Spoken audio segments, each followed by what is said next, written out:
Thank you, Welcome. Susan. Yeah, so happy to have you here, Lynn, and everyone from Australia and everyone joining us. Thank you so much, Lynn Reeder. Good. Thank you, Susan. And welcome everyone to this important discussion that's been organised by Madonna Quixley from Let's Talk Peace Ballarat and myself, Lynn Reeder, from Compassionate Ballarat, on the seemingly intractable issue of nuclear weapons. We hope that this discussion will leave you feeling more hopeful as we move into 2023.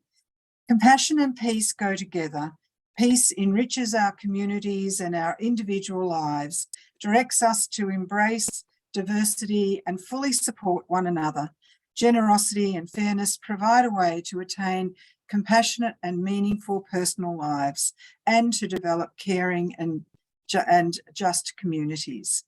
The Charter for Compassion is a growing global compassion movement that is currently active in 50 countries in over 450 cities.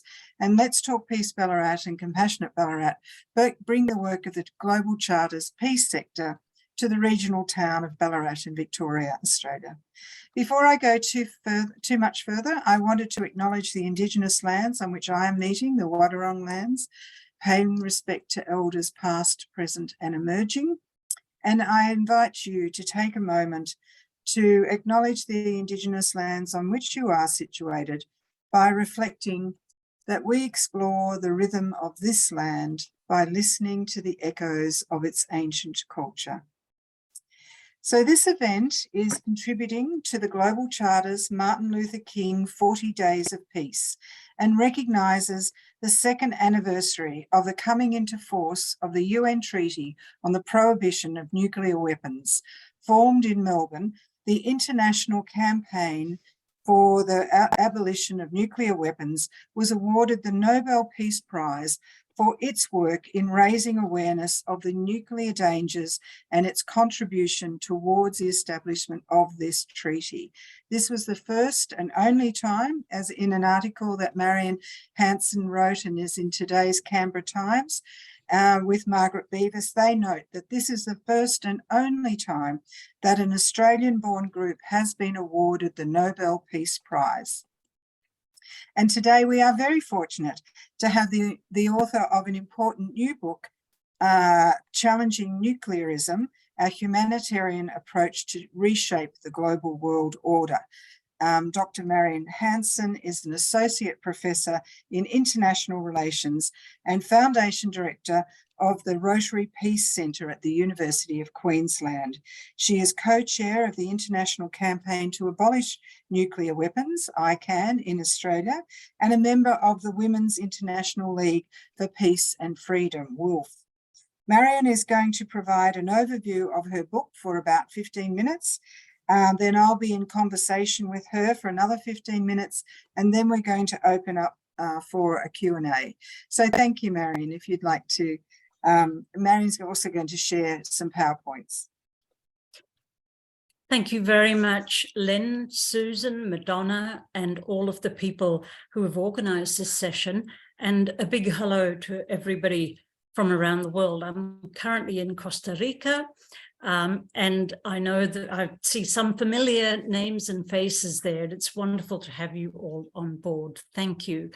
So I'm going to just speak a little bit about the book to show what I have argued, really, because I think that we are at a crucial point in this very, very long campaign to stigmatize and to delegitimize and hopefully to eliminate nuclear weapons, the most destructive of all weapons of mass destruction.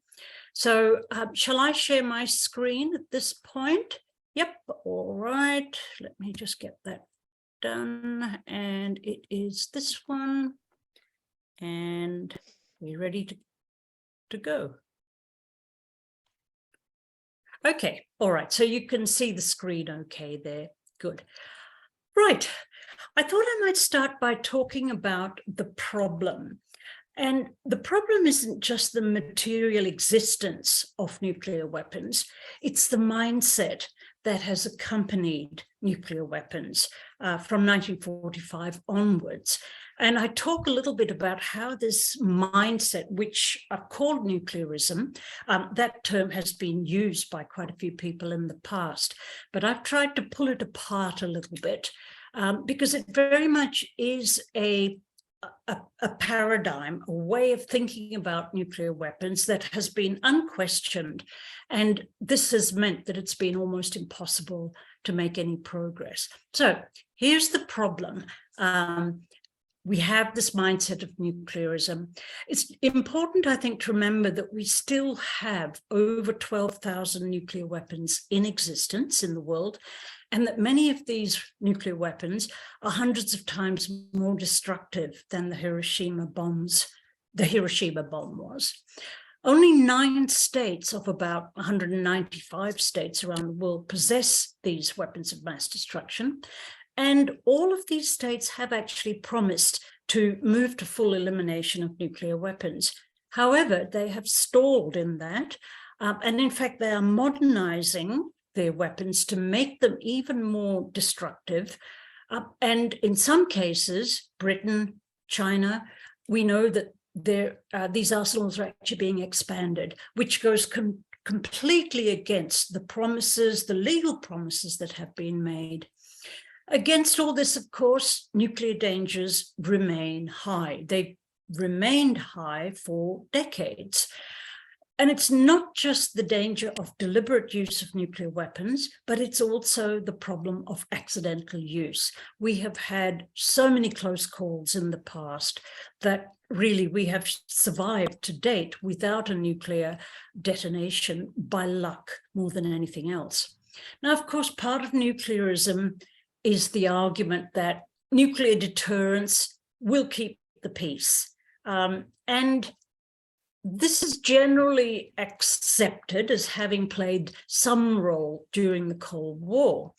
But the problem is that we cannot rely on nuclear deterrence to protect us forever. It's a very, very delicate psychological status, and it has almost failed in the past. And if we look at Russia's invasion of Ukraine, we can actually see that as an instance of one of the nuclear weapon states actually using its nuclear status to engage in warfare against another state. So nuclear deterrence is a hope, but we cannot build our security simply on a hope that this will always prevail. All right, so in the book, I look at what I think constitutes nuclearism. And I've identified what I think are 5 elements. The first is that from the beginning, the United States, the Soviet Union, and then, of course, Britain, France, China, etc., used an exclusively strategic discourse, right? They talked about the need for parity, the need to be able to have second strikes. And this was based on what was called a hard-nosed realism. Associated with that was the almost complete avoidance of the human costs, the actual impact that nuclear weapons will have on human bodies, on human habitation, on our environments, on non-human species for that matter. Another important element that I think has helped to keep nuclearism perpetuated, in addition to this rather sort of sanitized language that has been used, the discourse of strategic studies and deterrence with no real mention of humanitarian issues. The third element is that the decisions to acquire nuclear weapons or to use nuclear weapons have been made by a very, very few people. In every instance of the 9 nuclear weapon states, the decisions to go nuclear have not been taken by the people. They've been taken, in some instances, by a single individual. So it's an elite preoccupation. There's an elite control over these weapons. The public is very rarely asked about what they think about the possible use of nuclear weapons in their name, for example. It might surprise some of you to know that, for example, in the United States, the decision to launch nuclear weapons can be taken by one person alone, and that is the president. The president does not have to declare a state of war or to consult with anybody, with cabinet, with the Secretary of Defense or state. So this is what some writers have called a thermonuclear monarchy, in the sense that there is really no widespread participation. And for that matter, we have a handful of states who are intent on keeping these weapons and effectively holding the rest of the world to ransom. So there's another undemocratic element of it here, the sense that for those of us who are in countries which don't possess nuclear weapons, should these weapons be used by the states that have them, then that will undoubtedly affect all of us and arguably could affect the entire planet. Another key point is that vast sums of money were devoted to nuclear weapons programs. And this served as a means of reifying these weapons, as making them special. And nuclear weapon budgets, defense budgets that really poured trillions of dollars into nuclear weapons programs were unassailable. You couldn't question them. Even though these weapons really couldn't be used legitimately, the investments continued. The last point I made was that the Non-Proliferation Treaty, which was designed to stop other states from getting nuclear weapons, but which was also asking the nuclear weapon states to move to disarmament, and they promised to do that, that treaty has been usurped by Britain, France, the US, China, and Russia. And they maintain that treaty in their own interests while denying nuclear status to any other states. But they refuse to fill their part of the bargain. So how do I think that the recent Humanitarian Initiative has shifted nuclearism?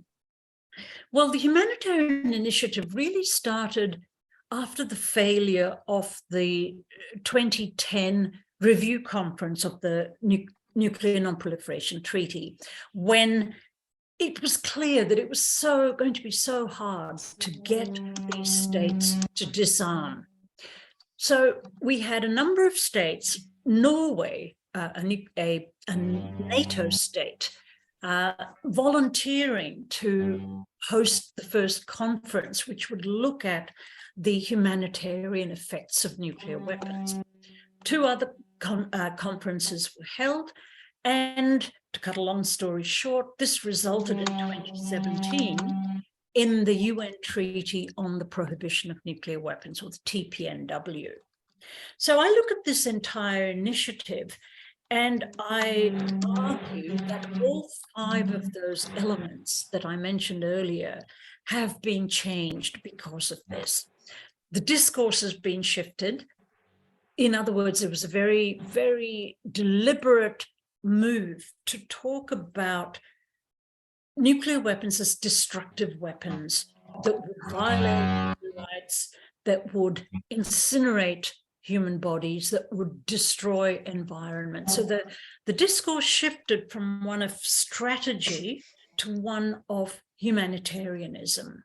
The second point is that the actual impacts of nuclear weapons on people, on the planet, these were made very, very evident. And we had a large number of scientists participating in these conferences showing us what would happen even if a very, very small number of nuclear weapons were to be used.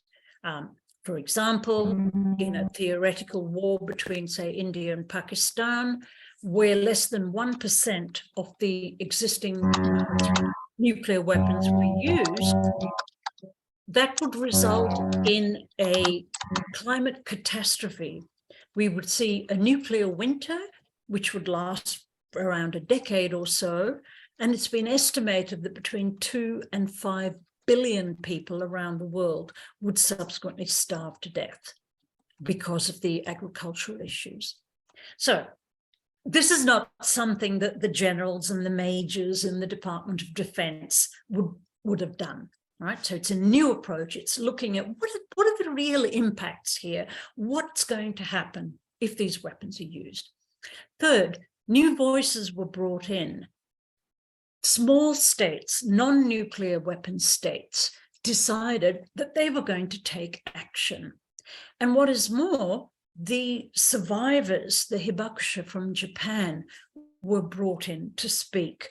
The people, often First Nations people, were brought in to talk about the impacts of the 2,000 plus nuclear weapons tests that were conducted in different parts of the world, including, of course, in Australia.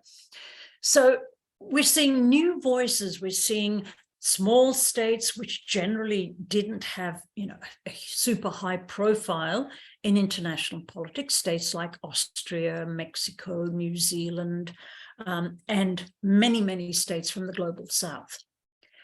Fourth, there's been the Humanitarian Initiative has enabled us to put a spotlight on military spending, and in particular, the amount of money that is used to sustain and to continue nuclear weapon arsenals. And this has led to a very strong and a growing process of boycotting and divestment. So we see, for instance, now more and more banks, financial institutions, superannuation funds saying, okay, we have to look again at how we are investing our money, because if weapons are deemed to be illegal, as nuclear weapons now are under this treaty, then financial institutions have an obligation to withdraw investment from companies which manufacture nuclear weapons. So that is a very, very interesting dynamic. The creation of the treaty and the meeting of states parties, and we had the first of those, of course, in June of last year, that created a new institution, not just the treaty, but those 90-odd states that have signed it. And Australia actually did attend that meeting of states parties as an observer state.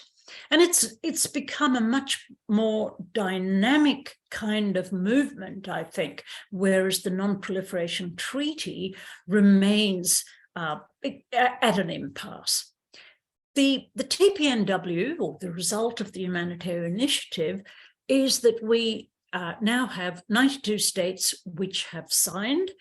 And as you know, the treaty entered into force 2 years ago today. What the TPNW does is it signals a very, very clear denunciation of nuclear weapons, no matter who has them. So it's not just a matter of criticizing North Korea or criticizing Pakistan.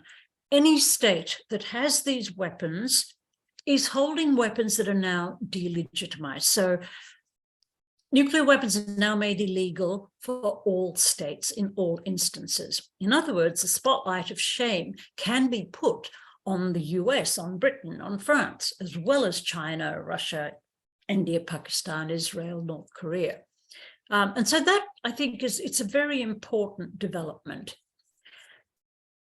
I'm an optimist. I don't for 1 minute think that we're going to achieve disarmament very quickly, but I do believe that progress is possible. And in fact, a tremendous amount has been achieved over the past few years. I would have been surprised 10 years ago if someone had said, that we would be where we are today with a treaty and with so much else happening.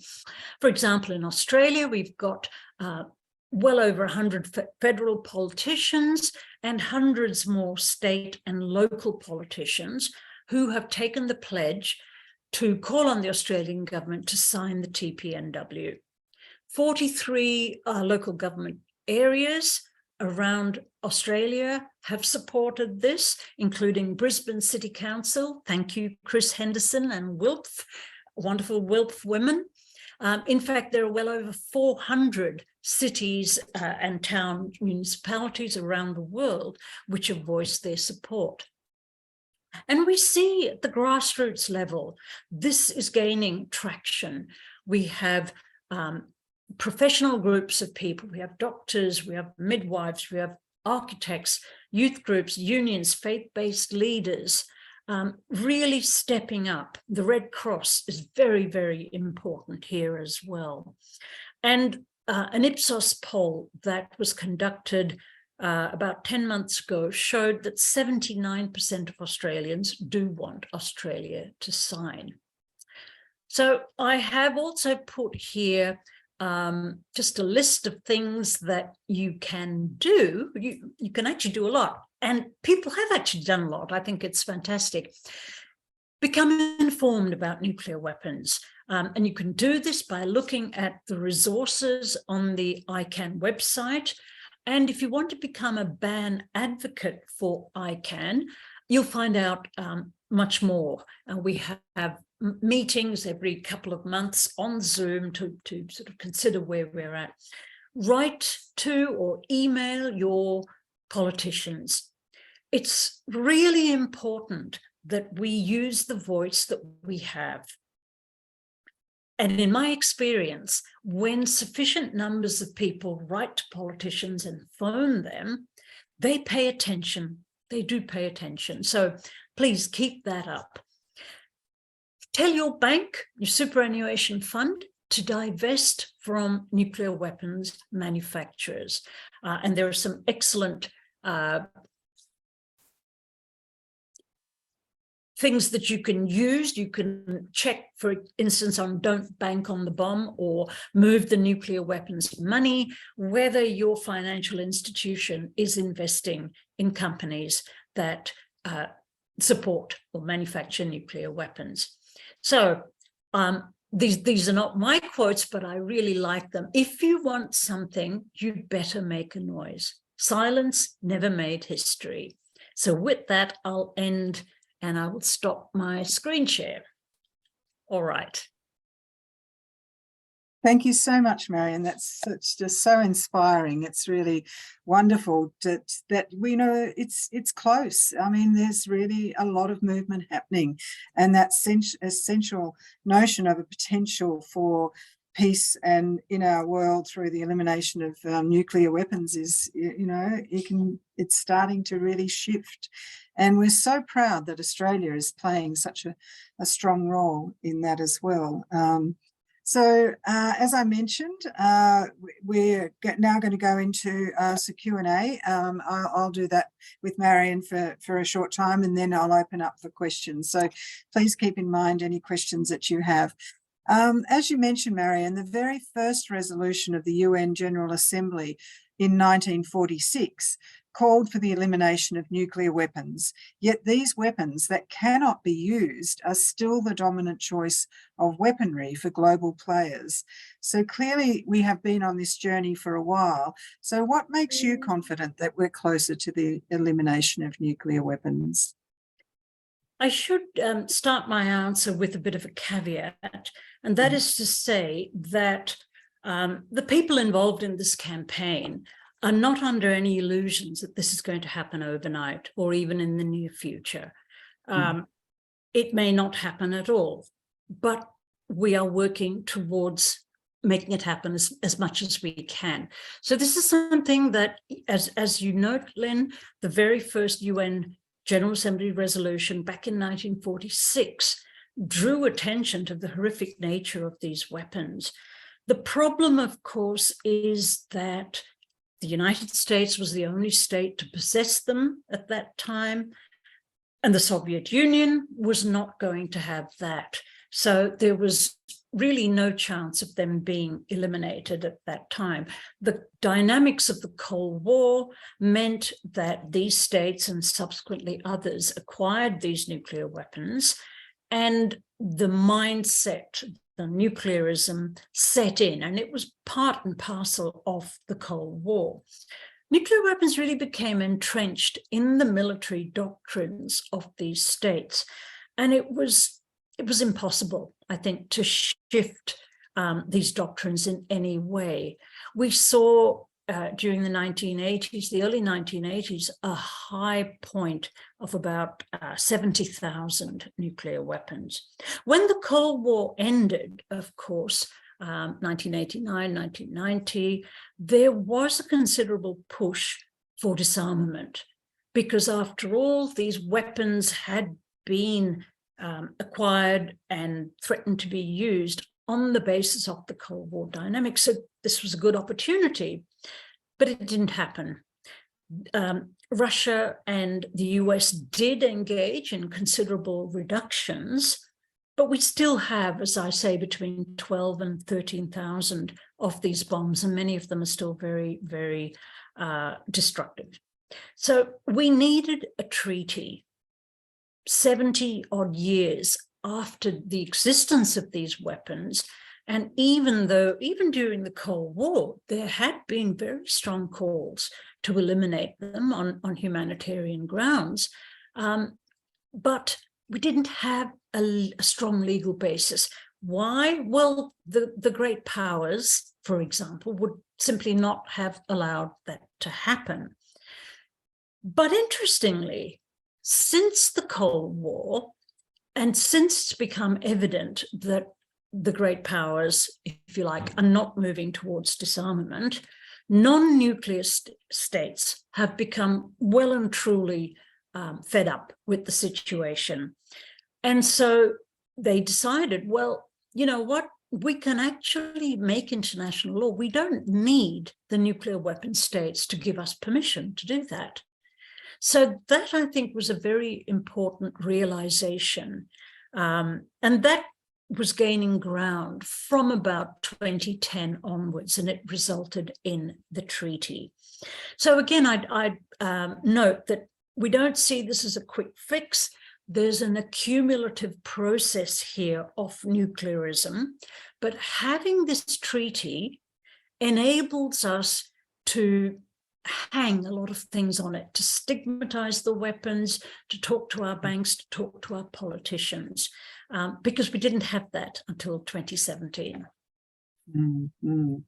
Yes, yeah, well, that's at a government-to-government level, but also at a human level, I suppose, or an individual level. We know that we are a very social species, and as you say, history shows that both sides, you know, the good and the bad, we're a species that can be enticed in to enact the worst crimes against humanity, but also to enact our highest ideals. So what do you feel will best support us in operating from our humanitarian and compassionate ideals when it comes to disarmament? I would point to history, really. We've seen tremendous changes in human history, the abolition of slavery. I know that slavery has reared its ugly head again, but I'm talking generally about a big change in the world from what was considered the norm for so many centuries. The suffragettes movement, the civil rights movement, the attention paid to human rights. And the interesting thing is that the norms against those practices were resisted. And of course they were resisted.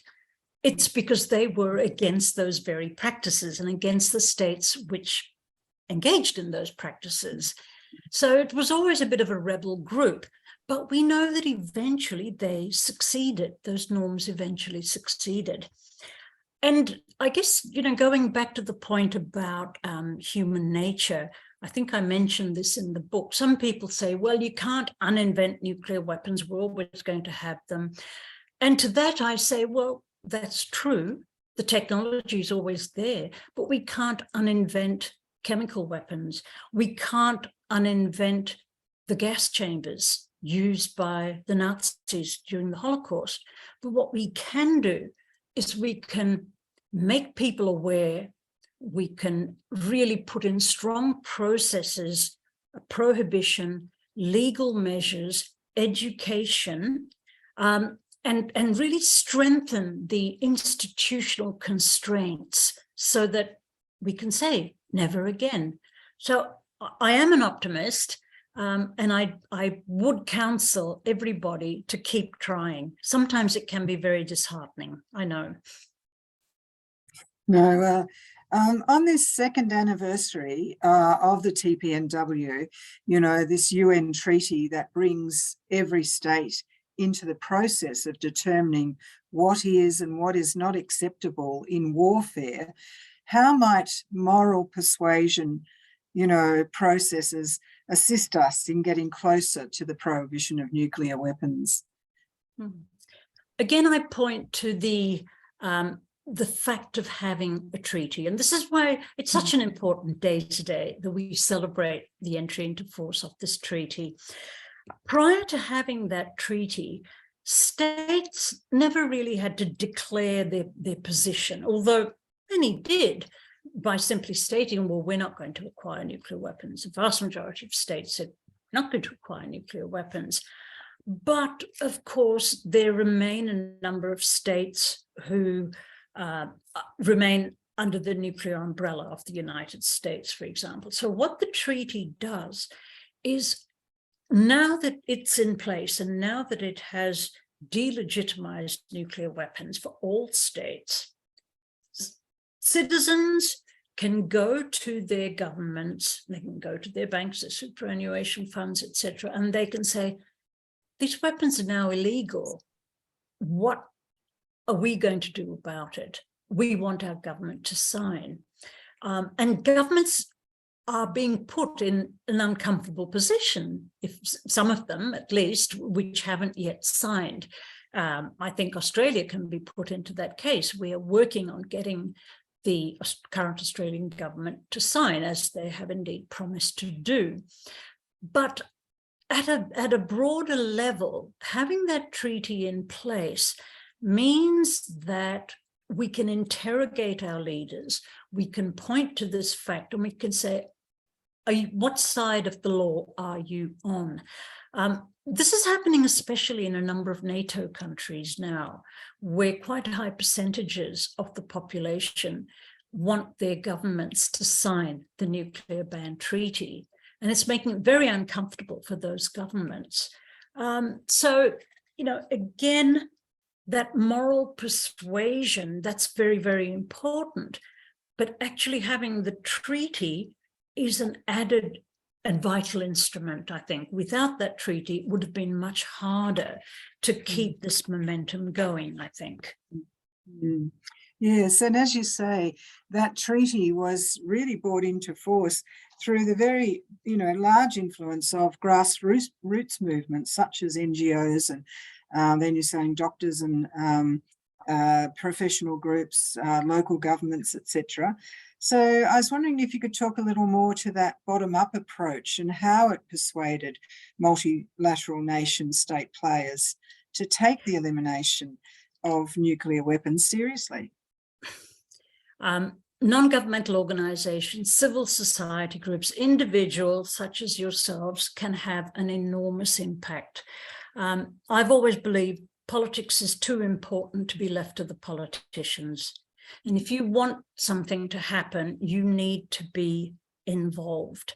In fact, we've seen really since 1945, several groups, NGOs, the Red Cross, religious groups, activists, etc., saying we need to eliminate these nuclear weapons. And that position, of course, was very strong in the 70s and the 1980s. We saw big demonstrations in major cities. And then attention died off somewhat, but thankfully it has been rejuvenated, I think, as people have become more aware of the dangers, the very real dangers, I should add.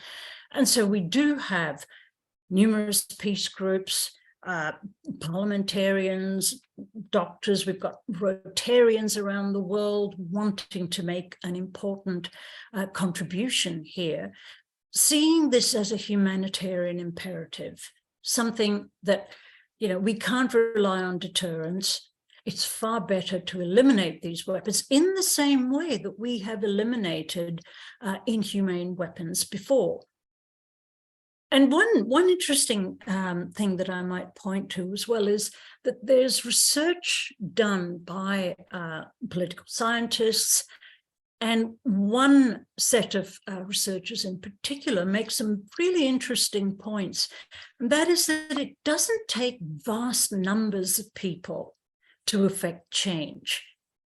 And even a group as small as 3 or 4% of the population taking action, contacting politicians, making their voices heard, that can make a big difference. So yes, NGOs are absolutely vital. The NGOs themselves couldn't make the treaty, only states can do that. But the NGOs were instrumental in getting their governments to get the treaty set up and then persuading them to vote for it. Yeah, and for the last question from me before I open up to others, I wanted to ask you about the importance of diplomacy, those soft skills more. And I can see Professor John Langmore is on this call, and John actually generously came to Ballarat to speak about the importance of diplomacy and how really there's been less use of diplomacy in some of the international relations that's happening and how important it is. And so I wanted to ask what lessons from earlier disarmament campaigns, what they have to teach us about the use of more diplomatic methods, including approaches that can deal with that difficult issue of how states sometimes make a link between having nuclear weapons and a sense of their own power, you know, thinking of North Korea, etc. So yes, it's important to remember that this humanitarian initiative and the subsequent treaty built upon a process of what has been called humanitarian disarmament, which arose largely after the Cold War. Actually, it started well before that. It started in about 1878 when certain bullets were banned in countries of Europe. And that was very much the foundation of international humanitarian law. But of course, international humanitarian law was gravely violated throughout the 20th century and continues to be violated. But my point is that when the Cold War ended, there was the possibility of states and civil society actors to have much more of a voice in politics than they'd been able to do under the constraints of the Cold War. And the landmines ban was the key development, I think, because what was happening with that is that, well, first of all, attention to the issue had been drawn by doctors and other health workers in the field who were having to patch up children, civilians who'd been blasted to pieces. And so these doctors and other activists contacted governments, and there was a concerted push to get states to change the law to ban these landmines. They tried it through the existing legal mechanism, namely the Convention on Certain Conventional Weapons. But it was very evident that states weren't prepared to give up landmines completely. So the US wanted exceptions made, other states were equivocating. And so it became apparent to those who wanted landmines banned that they had to go ahead and create that treaty themselves. And they found states which were supportive of the idea. So in the landmines case, Canada was very, very important. And Canada, under Lloyd Axworthy, the foreign minister at the time, was really instrumental in persuading a number of other states around the world to join the landmines ban. This process was replicated when the world banned cluster munitions. Now, the important effect of these processes is that they've not achieved universality. The US has not signed the landmines ban or the cluster munitions treaty. A number of states haven't, but almost every state in the world abides by that norm. So the US does not manufacture or sell or use landmines anymore. It's a very different picture to the one that existed 30 years ago.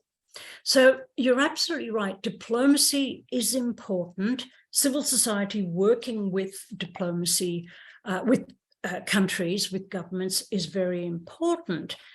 And I think it's important for states to understand that we have the power to have an impact on the world. Small states, middle-sized states can be important. But I think you're also quite right, and John, your point also, diplomacy today doesn't seem to be valued. I'm quite disheartened. We've seen a number of arms control treaties pretty much discarded over the past 5 or 6 years. We've seen moves, to try to find a negotiated and peaceful settlement to the war in Ukraine. That's not really being taken seriously enough, in my opinion. Instead, we're just sending more and more weapons, and I don't think that is the answer personally. But yes, diplomacy seems to have dwindled, and I'm not sure quite why that is the case. But I do know that this means that there's an extra job for us as individuals, as civil society members, to keep that pressure up, to tell our governments what we think and persuade our governments to play a more active role on the international scene. Thank you, Marianne. Very powerful. I'd like now to open it to everyone. If anyone has any questions, you can just unmute yourself and ask a question. And I might start with the one that Madonna's put up, Madonna from Let's Talk Peace Ballarat, who has put up a question stating, everyone has the right and responsibility to take steps to prevent the use of nuclear weapons, which is a quote from your book. How can we promote such action more widely, given the opportunities offered via action sites such as Quit Nukes and Don't Bang on the Bomb? We can take action by contacting our politicians. I think that's one of the strongest things we can do. We can write to newspapers, we can contact our local, state and federal politicians, make that noise. Similarly with financial institutions. And really this is having an effect. I think I pointed out that, we now have a large number of politicians and local government organisations here in Australia and globally to taking action. So if you haven't already done so, please do consider looking at ICAN, becoming a ban advocate, writing to your politicians and spreading the word and getting family and friends on board. That's pretty vital, and we need to keep that pressure up. In 2018, and again at the 2021 Labor National Conference, Labor has promised to sign the ban treaty, but it's dragging its heels. So Labor needs to know, the government needs to know that we would like them to fulfill that promise, that there are very good reasons why Australia should be joining the Prohibition Treaty. A lot of people have said, well, that's going to complicate issues with ANZUS. I don't believe that it means that ANZUS has to be thrown out the window. There will be some technical difficulties around the issue of Pine Gap and the joint facilities, but at the end of the day, I really think Australia can continue being in the ANZUS alliance, but insisting on this being based on a non-nuclear or on a conventional weapons basis, rather than us being under the nuclear umbrella. Now, the US will kick and scream for a while, but I think over time, they'll get over it. We can do this. And in fact, a number of allies of the United States have already signed the ban treaty. Great. John, did you want to ask a question? I see you've come off. Yes, I'd like to. Thanks, Lynn. I'm fascinated, Marianne, that you're in Costa Rica, and I'm wondering what lessons you're learning there, and what reaction, what contemporary reaction there is to the tradition now of not having an army.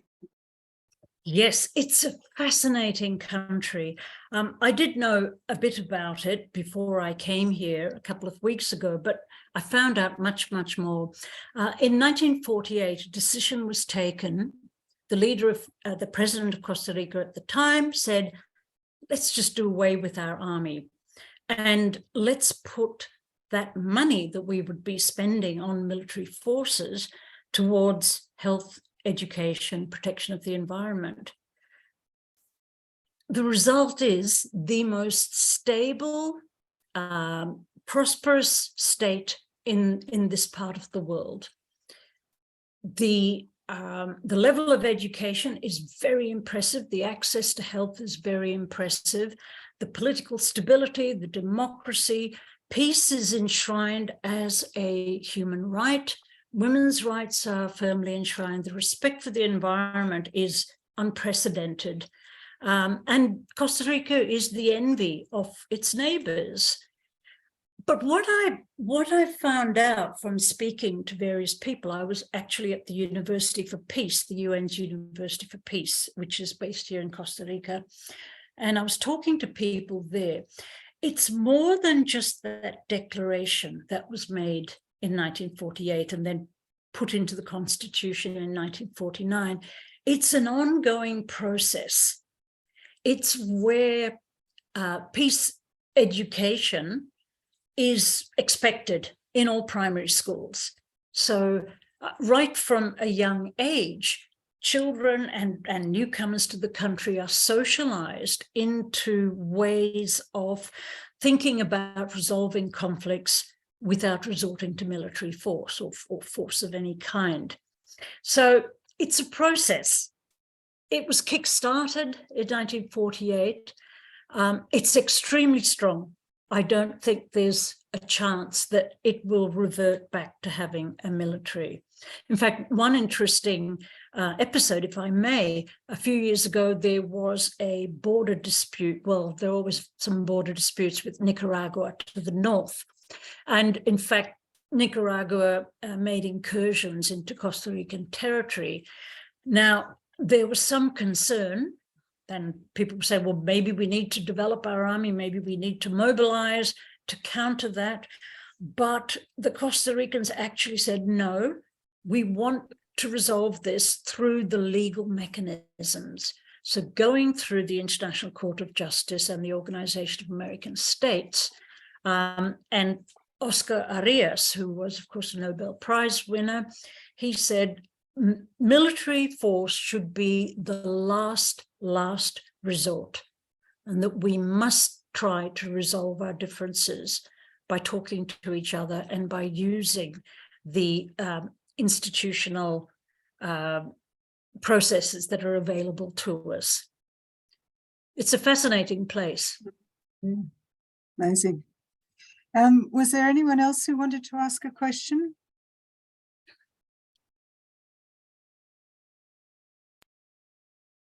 Sure. I can see that Madonna has another question here saying she was surprised to hear what a significant role that Pope Francis played in the process towards the creation of the TPNW. And do you think that people of faith have a particular role to support in supporting the treaty, given the moral and ethical questions you raise in your book? Very much so. Very much so. Interestingly, the Catholic Church during the Cold War was a little bit absent from the debate. There was a sense that maybe nuclear weapons were a necessity if they prevented war between the Soviet Union and the United States. But once the Cold War ended, the Catholic Church, like many organizations around the world, felt, well, there's no need for this to continue. And these weapons really ought to be eliminated. Important point to remember is that all the nuclear weapon states, and indeed countries like Australia, we have plenty of very powerful conventional weapons. We don't need nuclear weapons. And deterrence can be sustained by conventional weapons also. I think a lot of people forget that, and they think we've absolutely got to have nuclear weapons. So just to get back to the point, it's quite important, I think, to understand that this requires continual work. It's not something that will be achieved overnight, but as I say, I've even been surprised, pleasantly surprised at the progress that has been made. So, you know, I encourage you all to take action and to keep putting that pressure on. Good. Thank you so much, Marianne. That's been wonderful. And we're going to finish our event with a peace poem that Let's Talk Peace Ballarat commissioned, called Fallout. If we can get it up, if it works, we'll do it. Otherwise, we won't worry. But I think because we live in such a peaceful country that, you know, that Australia is, we can often forget, you know, that war is such a part of people's daily lives. And but what we're seeing in the Ukraine every day, you know, now surely is the time to work to imagine and build a more compassionate world. So thank you very much. Thanks again. And yeah, you can play the poem now. Thanks, Susan. Mm-hmm.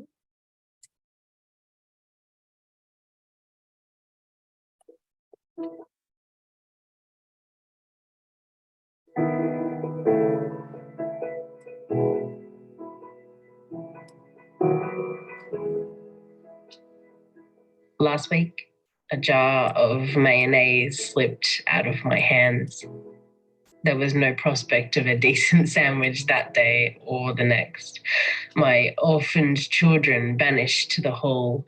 My bin, a mass grave, glass goop bodies thrown carelessly away.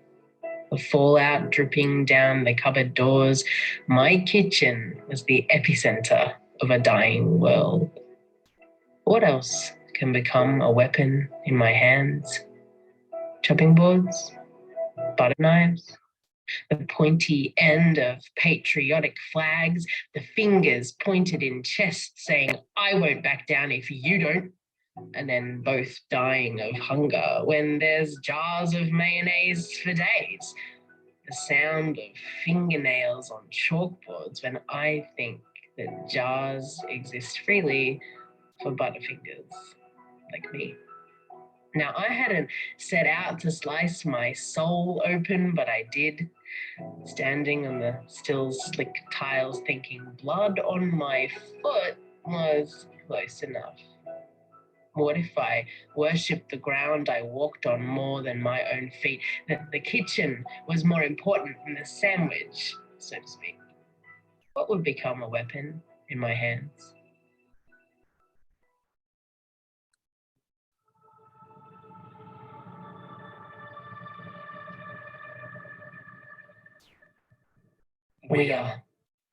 We are indiscriminate. We who made ourselves in a God's image, but cannot love our neighbours enough to trust them not to blow us up because we know we'd kill them in a heartbeat. We are destructive. We who cannot imagine a world in which we're neither the masters nor the slaves. And no one wants to be under the thumb, but that's not strength. Being frightened of receiving the violence in your own heart. We are immoral. We sleep in uneasy peace, knowing that nothing is worth fighting for when our mutual destruction is assured. We are inhumane. We are.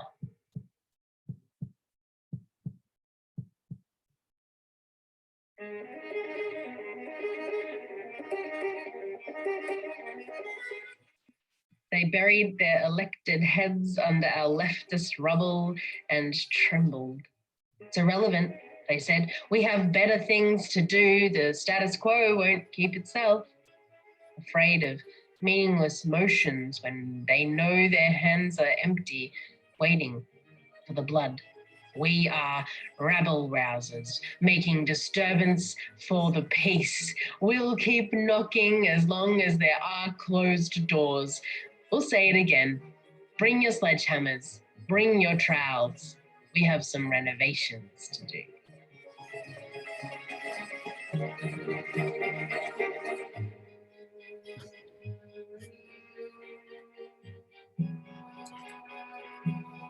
Thank you very much again, everyone. It's been a very insightful and wonderful way to celebrate both the second anniversary of the TPNW and to participate in the 40 days, the Martin Luther King 40 Days of Peace that the Charter for Compassion is running at the moment. I think Australia is a great contribution from Australia. So thank you, everyone, for joining us today. Thank you. Thank you. Bye-bye. Bye-bye. Thank you.